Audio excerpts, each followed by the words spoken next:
Because insurance policies are virtually impossible for the average consumer to decipher, courts have created special contract interpretation rules to avoid injustice.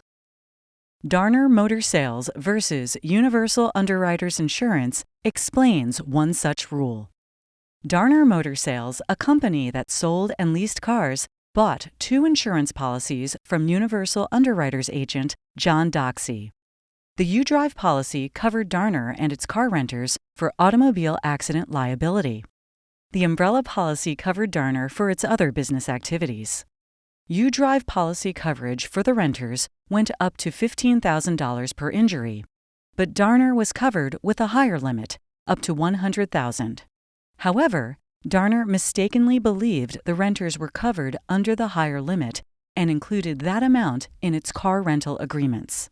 Darner later noticed the U-Drive policy capped renter coverage at the lower amount and told Doxsee it wanted the renters covered under the higher limit.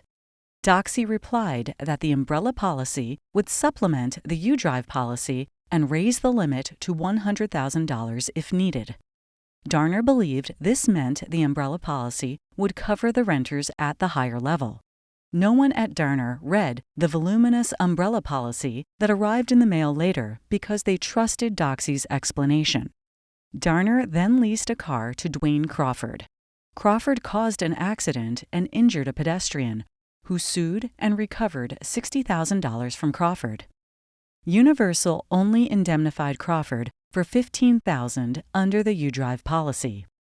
Crawford sued Darner for the remainder, and Darner named Universal and Doxsee as third-party defendants.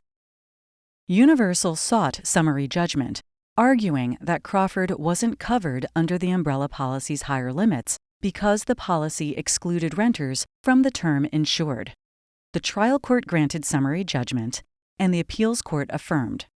Darner appealed to the Arizona Supreme Court.